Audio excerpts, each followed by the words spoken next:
Léon Soumbaye, bonsoir. Bonsoir. Merci d'être dans les studios de Afrique Télévision. Il y a eu, je crois en 2012, les intrants qui ont été saisis, même déjà, je crois, des bateaux d'intrants importés par la SDI qui ont été saisis en 2012, s'il y a encore bon souvenir. Je crois que c'est autour de ça qu'il y a C'est un faux problème, puisque même par rapport à la Sodeco, c'est le même talon qui opérait de l'autre côté. Maintenant, Maintenant, à supposer même que c'est ça le problème, mais qu'il porte plainte devant les tribunaux et que les juges décident, que les juges tranchent. Et sur cette base, maintenant, on saura que oui, voilà, ils ont une décision de justice. Les 6 milliards qu'ils ont décaissés du trésor là, c'est sur quelle base? Comment ça a été évalué? Ils sont venus, ils disent, ils ont pris encore 19,5 milliards. Vous avez lu le Conseil des ministres pour dire qu'on veut payer ça qu'on appelle aux cotoculteurs. Et à la veille, ils se sont arrangés pour rétablir l'AIC. L'AIC, tout le monde sait que c'est Patrice Talon. Il ne faut pas avoir peur de le dire. Mais les 19,5 milliards, l'État, les fonds publics n'ont jamais servi à payer qu'on appelle les décades au niveau du coton. Parce que l'ancien régime avait déjà payé les trois décades. Donc, parce qu'il y a 5 décades au total. Et l'ancien régime a déjà payé 3, il restait 2. Mais c'est des fonds bancaires qu'on utilise pour ça, et c'est la BOAD qui s'en occupe sur ça, et les fonds sont déjà là. Donc, pourquoi aller sortir encore près de 20 milliards au trésor public pour dire qu'on veut payer, qu'on appelle, on veut rembourser au titre des décades les producteurs. Donc, il y a un problème de gouvernance que nous avons. Vous voyez. Prenons aussi le problème des dettes. Parce que l'objectif de tout ça, c'est qu'on veut payer les dettes fictives. On crée les dettes. On dit oui, l'État doit tel montant. Parce que si nous n'attirons pas l'attention de nos gouvernants sur la situation, demain on viendra, on dit qu'on a réquisitionné votre maison et qu'on doit payer 100 milliards par exemple. Vous voyez, on n'a aucune mesure pour vérifier.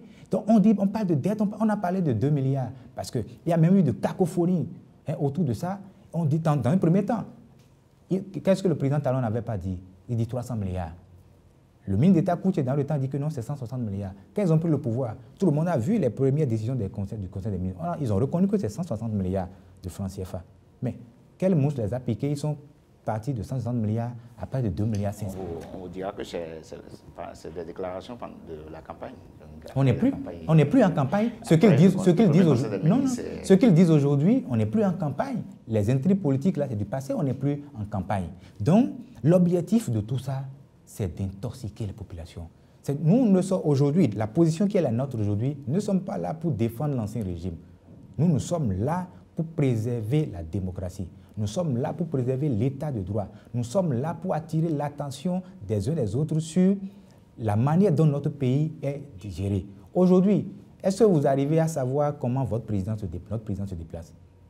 Personne ne sait. Pour avoir les nouvelles de notre président, il faut suivre, capter les chaînes étrangères pour voir là où il serait. On l'a vu avant-hier au Congo où il dansait. Mais pendant qu'il dansait, les Béninois n'arrivent plus aujourd'hui à joindre les deux bouts. Mais on envoie les ministres en congé. Ils n'ont même pas bouclé une année scolaire.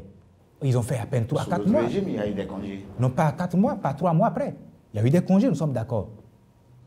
Mais ce n'est pas au bout de 3 mois. Ils ont fait quel résultat, quel bilan on peut mettre à leur actif sur tous les plans. Puisque rien ne bouge dans le pays. Rien ne bouge, certes, mais au moins sur la question des libertés. Aujourd'hui, on a suivi, vous avez suivi sur l'ORTB.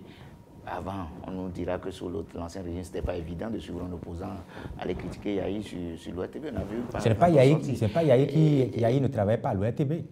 Donc, c'est un faux problème de dire qu'il n'y avait pas... Non, il ne faut pas toujours regarder en arrière pour dire par rapport à hier. Non, c'est un faux problème. Aujourd'hui, je vous réaffirme que le droit à la liberté d'expression est menacé. Ce n'est pas parce que nous avons l'occasion de nous exprimer parce que nous n'avons peur de personne. Il s'agit de notre pays et nous allons parler. Ce n'est pas les menaces, ce n'est pas les intimidations, nous allons nous exprimer. Regardez ce qui se passe sur le campus universitaire. Quand nous disons que le droit à la liberté est menacé, regardez comment les étudiants ont été proprement tabassés. Leur marche a été réprimée dans le sang. Mais au niveau, qu'on appelle sur la gouvernance du président Boni Yahi, il y a eu une marche, une situation pareille, qui n'avait pas atteint ce niveau-là. Mais on a vu tout ce qui s'est passé dans le pays. On a vu les réactions des uns des autres. Mais aujourd'hui, comment se fait-il que, suite à cette répression-là, qu'aujourd'hui, que personne ne dise rien? On ne fera pas chaque fois la comparaison, mais c'est qu'il y a une chose que ce n'est pas aujourd'hui.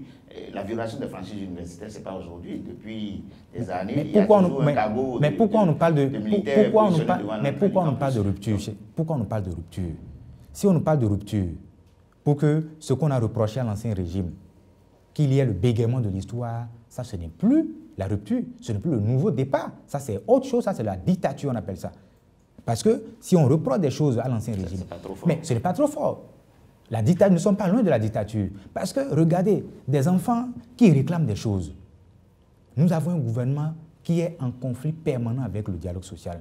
Jusqu'à l'heure où je vous parle, le gouvernement n'a pas discuté avec les responsables étudiants, ni le ministre même de l'enseignement supérieur n'a pas échangé avec eux. En lieu et place, qu'est-ce qu'ils ont fait? Toujours dans le cadre du dilatoire, toujours dans le cadre du dilatoire, ils ont demandé à des anciens responsables étudiants de les rencontrer. C'est ça qu'ils ont fait la dernière fois à la présidence de la République. Ça, c'est irresponsable. C'est totalement irresponsable. Maintenant, si les étudiants n'ont pas en face de quelqu'un, ils vont discuter avec qui? Personne ne les écoute. Personne ne va vers eux. Ils vont faire comment? Et on suspend 21 d'entre eux pour leurs opinions. Et on parle de terrorisme sur le campus. Comment on va dire que ces enfants-là, ils sont des terroristes? Ça, on exagère. Si nous disons que la liberté d'expression, le droit à la liberté d'expression est menacé, c'est ça. C'est entre autres, c'est ça aujourd'hui.